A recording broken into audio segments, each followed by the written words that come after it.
Hey everybody, it's episode 501.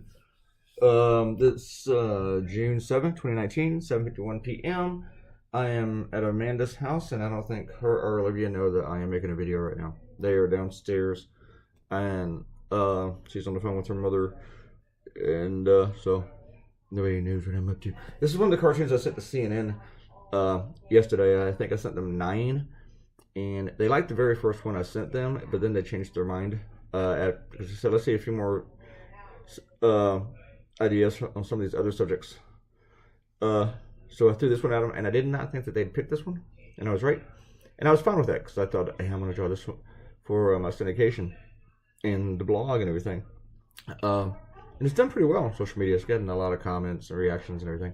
This is just a crazy story that there's going to be a straight pride parade in Boston, because June is Gay Pride Month, and these homophobic guys in Boston are really bothered by that. I guess they had a really tough time coming out of the closet of being straight.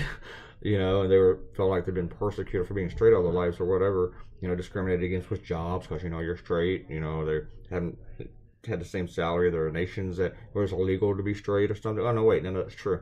Oh yeah, but anyway, somehow they feel like they need a parade. It's not like you got to come out to your father and say, "Hey, Dad, I'm straight." Just don't have to do that kind of stuff. You don't get ostracized. So anyway, I did this cartoon on this, and I thought it was funny. There's a whole bunch of Captain America. Chris Evans tweeted at these guys, criticizing them.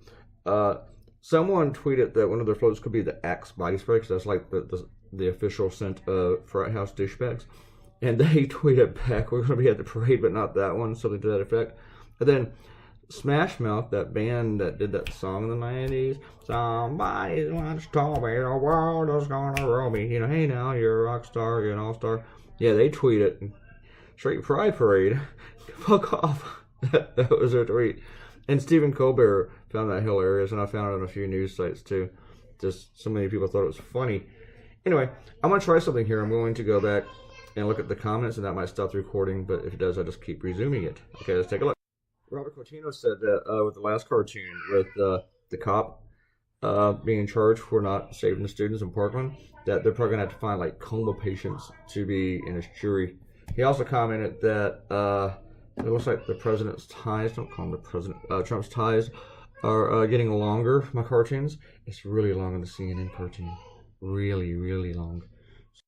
Ariel commented on the 500th video and congratulated me on that. And I received some of that throughout online. I think Claytoonz.com. Hey, is this your first shout out, Mr. Muncie? I'm not going to say your first name because it's the same as mine. It just makes me feel weird. This is your shout out then. And thank you very much. A bunch of other people have commented on that. People who don't never comment on the blog, on the YouTube. And Ariel mentioned that she likes to watch the video first, then go to the blog and read it because of some sort of surround sound. She used an analogy. I didn't really sit down and focus on it long enough because there was a screaming kid near me when I was trying to read it. Anyway, I'm sure you understand it. But Ariel, thank you very much. Ariel also contributed a couple corrections today in the blog where I had messed up. And I had made the same mistake 3 times, and then someone else had found one and told me about it. So I went and fixed that one. Then Ariel told me several hours later that I did it somewhere else.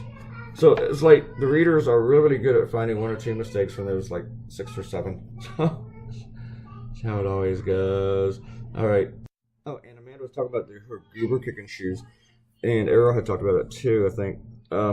I have an update on that. I had said with the cartoon that if anybody else does this cartoon, I'm gonna go to the state and kick them in the goober. And then I told you guys that 2 guys did do the cartoon, and I said, well, one of them, I know he didn't steal it because he doesn't do that, and he's a great cartoonist. And one of them, the other guy, I thought, man, you've had 2 days to see the other 2 on the same idea.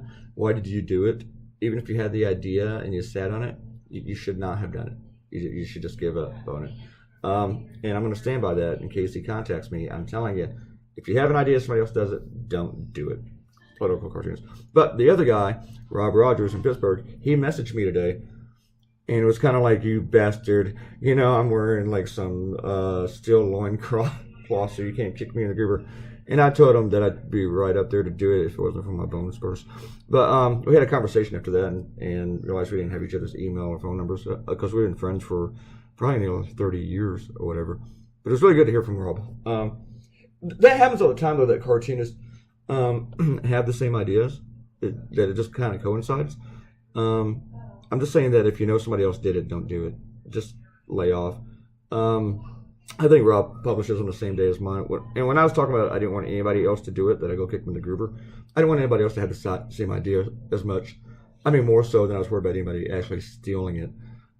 People don't really steal in this business that often. Sometimes people do it, but for the most part, it's just coincidences.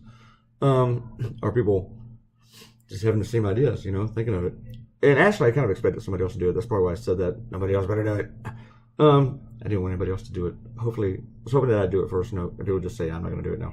So, but I think Rob's coincided with mine at the same day. I've been reading his work for 20 years, and I don't remember seeing anything that I ever thought, yeah, that's suspicious. He's a pretty classy guy, actually. So I know I'm kind of stuck up right now, but hey, it's worth it. If you knew him, you'd be like, oh, you should. He's an awesome guy. He was also the guy that was laid off in Pittsburgh for making fun of Trump too much. He refused to stop drawing Trump cartoons, and for that, kudos. And he lost his job for it. He stood his ground and lost his job for it, and they replaced him with a Trump supporter. Go figure, right? So yeah, I'm not gonna go kick Rob Rogers in the grouper. So, but I still like that cartoon. It's a good cartoon. Let me go check the other comment. So TJ commented, and he's blaming the Obama administration for allowing Nicholas Cruz to be able to purchase a gun. And then Mr. Coutinho comes in and points out that it's Republicans who are blocking any gun reform measures.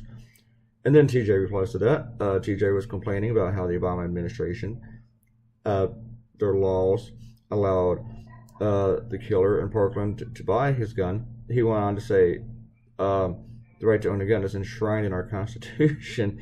Okay, first off, TJ, you complained about people being allowed to buy the gun, and then you talk about how it's enshrined in the Constitution. What is not enshrined in the Constitution is access to automatic weapons. That is not. It says firearms, the right to bear arms. It also talks about organized militias. I don't know, but it's just, you guys always leave that part out. But where do you take this line? I just think that everybody can own it, whatever gun is ever invented. Anyway, we're done. There's the rough, because we were able to do a rough this week since I did it for CNN. And then for a second I was like, hey, did I sign this thing? And there's your finished product.